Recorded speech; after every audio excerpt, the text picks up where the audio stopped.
Heaven Official's Blessing. Chapter 138. Audio source: WuXiaWorldAudiobook.com. Upon barren hills, rioting the black-hearted in. He would have never imagined that the attendant would actually keep their word and didn't give them away. It was someone else they spoke of. It seemed, other than the two of them, there was another, very bizarre woman, with a small child that had come to this inn to lodge for the night. Heaven's Eye and his group eyed each other and made hand gestures almost uniformly around, ready to kick the door open. Suddenly, the light inside the room was extinguished and the silhouette disappeared. Following right after was thud, thud, thud, a series of fast and hurried footsteps, and a woman yanked the door open, cussing. "What are y'all stinkin' men doing gathered outside my door in the middle of the night? Your grandma wants to take a bath. What are y'all planning?" Huh. This woman was slender and sensuous in figure, her unpainted face heavenly. Although she had the air of a fighting cock, she was nonetheless wholly a woman. She clicked her tongue, rolled up her sleeves and continued cussing. "And it's a bunch of monks and cultivators too. Aren't y'all religious priests? What happened to all your chastity vows?" Some of the monks mumbled. "It's a misunderstanding. It's a misunderstanding." That woman raised her brows impossibly high, raising her hands as if ready to strike. "Do I care if it's a misunderstanding or a meeting? Leave now or this grandma will grant y'all a nice tub of bath water." "Oh, this lady donor, how can you be like this? Watch your virtues. Let's get out of here." Although Xie Lian didn't recognize that woman's face, he still felt her voice and her aura were extremely familiar. A moment later, he exclaimed in a whisper, "Lan Chong. That's right. It's her." Watching responded. Seeing the crowd disperse, Lan Chong seemed to let out a sigh of relief, glanced around and hurriedly went back to her room, shutting the door. She wasn't covered in heavy makeup, showing the world a plain face, and while there were quite a number of wrinkles around her eyes, her age apparent, she was unexpectedly somewhat elegant, and Xie Lian almost didn't recognize her. If she had presented herself like this that day at the Great Martial Hall, Pei Ming's claimed innocence might not be as convincing. Before when Mount Tonglu reopened and the demons were aroused for the first time, there were a significant number of monsters and demons that escaped their seal from all around, and Lan Chong and the fetus spirit were among them. If the very bizarre woman the attendant meant was Lan Chong, then didn't that mean the child she had with her was? Xie Lian whispered to Hua Cheng. "The fetus spirit must be with her. That creature is too dangerous. We can't let them run loose like this." However, the inn they were in was already a shady one, and there was that band of mortal masters in pursuit of Hua Cheng. It wasn't going to be easy for them to capture them under these circumstances. That crowd of monks and cultivators made it to the staircase, and the attendant asked, "So, was it not the person my lords are searching for?" "It's not," Heaven's Eye replied. "Sigh. Let me ask you then, have you seen a cultivator with a small child?" The attendant gave it a thought and said, "There isn't a child, but there is a cultivator who's by his lonesome." Hearing this, the mob were spirited once more, and they asked in a low voice, "Where is he?" That attendant replied in a low voice too, "Over here." This time, he was pointing a different room. The crowd eyed each other again, and once again skulked over with his lead. Yet unexpectedly, this time, when they were still but 3 feet away from the door, there was suddenly a sharp sound that broke through the air, and a yellow talisman shot out from the cracks of the door, brushing past Heaven's Eye's cheek and nailed to the wall behind him. Stunned, the crowd all went to take a look at that talisman, and found it was half embedded into the wall like a steel plate. Several of them were about to charge into the room, but Heaven's Eye stopped them. "It's not him, but it's still someone impressive. Don't anyone be rash and start things." Then he courted his hand in greeting and called, "Sorry to have disturbed you, skilled master. This is but a misunderstanding." The one inside the room didn't respond, truly the style of a skilled master. The crowd backed away and someone asked, Dashong, why did you say it's not him inside the room? Wasn't the hands of that rubbish cultivator who hurled hidden weapons just as forceful? Rubbish cultivator. Xie Lian had to really think about it before it dawned on him that the hidden weapon was his incorruptible chastity pellets. Well, alright. Heavens, I replied in a low voice. Of course it's not him. They both hurled hidden weapons, but the hands and strength of the one inside the room was slightly weaker than that rubbish cultivator.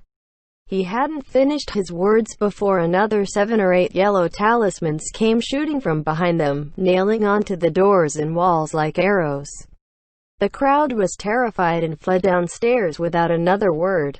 Seeing everyone had gone, Xie Lian stealthily opened the door, pulled out a yellow talisman from the wall, and returned to the room. Hua Cheng used 2 fingers to ignite that yellow talisman, and with just a glance, he lightly tossed it away. Heavens, I really isn't too bad. On the surface of that yellow talisman was a layer of spiritual aura, which was why it was as sharp as knives, strong as steel when it shot out, and deeply cut into the wall. Earlier, however, Xie Lian hurled those meatballs with so much might that they shot like iron pellets, and it was all released through his own control of strength without any added spiritual powers. After all, he had spent centuries without spiritual might, and had long gotten used to depending on himself for doing anything instead of depending on spiritual powers. Heavens, I had used this to determine the difference in strength. Xie Lian couldn't help but wonder just how many different kinds of people are gathered in this inn. Why is there even a cultivator lodging here? Could he also be here for defeating evil? It's normal if those mundane monks and cultivators notice nothing, but with this individual's skill level, how can he not sense anything weird about this inn? Either way, now I absolutely cannot let those monks and cultivators discover San Lang is here. If they start talking and that individual in the room overhears, that might add one more to the chase. This one might not be as easy to deal with as the group of them. The mob went back downstairs and returned to the lobby, sitting back down at that long table. Xie Lian peeked through that hole Hua Cheng created, and that attendant said, I'll go have the kitchens prepare your orders again right away. Pray my lords please wait a bit longer. Wait. Take the waters away too. Wash your cups properly before serving them. Of course. That attendant left with face full of smiles, and was probably headed for the kitchens. Xie Lian seemed to recall that the kitchen was located behind the inn, so he picked up Hua Cheng, flipped out of the window to land outside the inn. He circled to the back and picked up a few small pebbles, clutching them in his hand in case he'd need to use them later. He skulked to the wall outside the kitchen. Hua Cheng poked again, and a small hole appeared on the wall, as if the wall was made of tofu. Xie Lian pressed close to see just what kind of owner this shady establishment had. The light from the kitchen was dim, only a few dying lamps were lit, and no one could be seen. But listening carefully, there were crunching sounds coming from someplace. Xie Lian changed a couple angles and finally discovered that the sound was coming from below the stove. His vision was blocked by the stove itself, but next to the stove counter was a human leg. Obviously the man was already dead, but it was still twitching along with the sound of munching and savoring. Just then, several of the attendants entered the kitchen. My king. Behind the stovetops, a disheveled, grimy man suddenly raised his head, his mouth chewing, and he replied blearily, What? That man's lips were covered with fresh blood, his eyes emitting a green glow, and in his mouth dangled the hand of a human like it was chicken feet. As much as that expression and figure were horrifying, but it could still be easily seen it was the man Qirong possessed. With stuffed cheeks, he sucked in the fingers of that hand not yet fully eaten, and a moment later, he spat out a few bones, hitting squarely on the faces of those attendants. He cussed, You useless trash born from a pile of shit. Crying like you're mourning, and here I thought you're bringing this ancestor food. Well, where's the humans? Where's the meat? Didn't I give you the poison already? Why are they still standing? It seemed the one lying on the ground and was currently being munched on was either the original owner of this establishment or some other traveler who passed by. Those attendants were aggrieved. "My king, it's not that we're useless, but that mob of monks and cultivators kept pushing and making everything difficult. First they scorned the plates for being too greasy, then they scorned hairs in the dishes. They refused to eat anything we're serving." Chi-Rong chewed and crunched, then sucked on the blood of those 10 fingers. What the fuck? This ancestor will personally cook them an execution meal. They should already be crying tears of joy for not making them kneel and lick off the ground. Who the fuck gave them the right to scorn? They should try eating what cousin Crown Prince makes. That shit's worse than shit. Those fuckers should know to kneel before this ancestor in gratefulness. Xie Lian. Gerger, don't pay any mind to what a useless trash says. Watching comforted.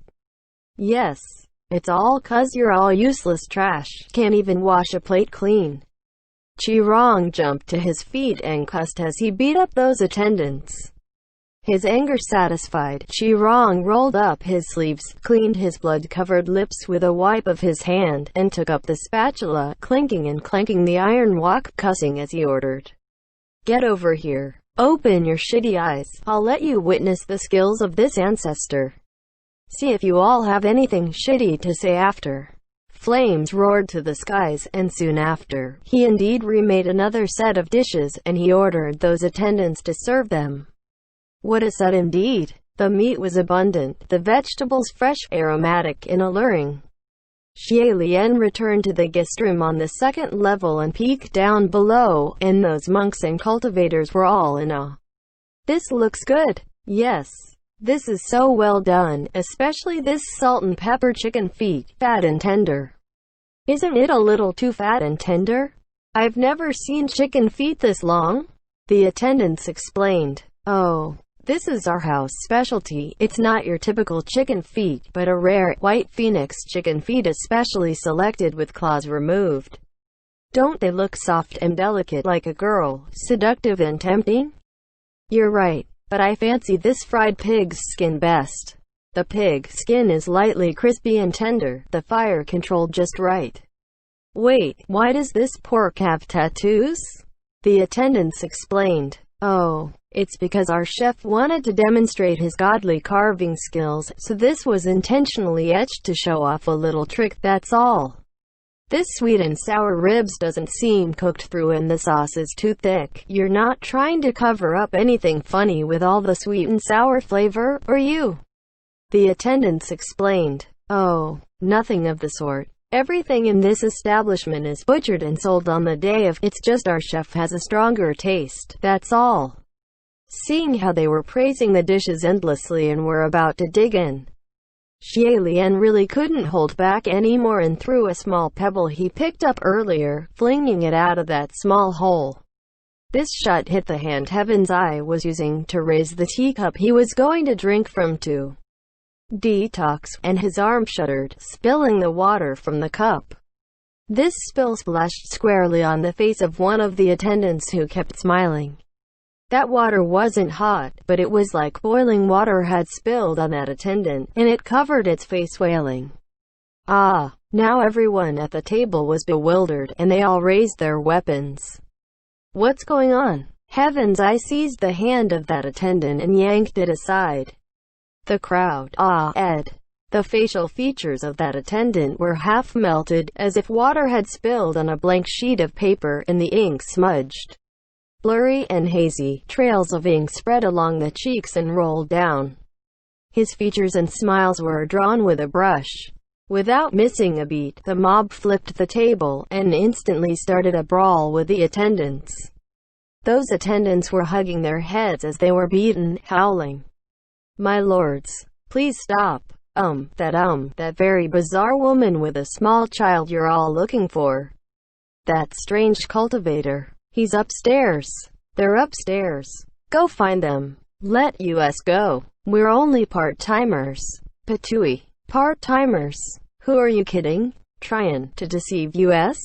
Think we're that easy? It's too late now. The attendants were aggrieved. "We're not lying. It's true. The brawl downstairs was growing wild, and seeing those masters had the overwhelming upper hand, Xie Lian shook his head. He stopped caring and was about to capture Lan Chong and defeat his spirit amidst this chaos instead when unexpectedly, before the door was even opened, a shriek came from the corridor. The terrified voice of Lan Chong rang. "No, I beg you, I don't want to go. Please, I beg you, let us go. I'll kneel and kowtow," the angry voice of the young man said. "Who cares about your prostrating? If you leave, then what should my general do? Fuck, you pair of mother and child really did 'em in this time. Enough useless talk, you're coming with me." Hearing that voice, Xie Lian whipped the door open. "It's you?" In the long corridor, a black-clad youth was standing there blocking in front of Lan Chong, his expression dark. The moment Xie Lian emerged, he looked up slightly and was flabbergasted. "It's you?" Xie Lian came out on the door. "Fu Yao, why are you here?" Lan Chong saw him and widened her eyes. "The Crown Prince?" Fu Yao looked him up and down for a moment, his lips twitching, but at least his eyes didn't roll. He asked back, "Why are you here too?" Xie Lian looked down at himself and hurriedly stripped off the woman's robe and replied, "It's a long story." Just then, Fu Yao noticed Hua Cheng standing by his side, and his pupils shrank. End chapter.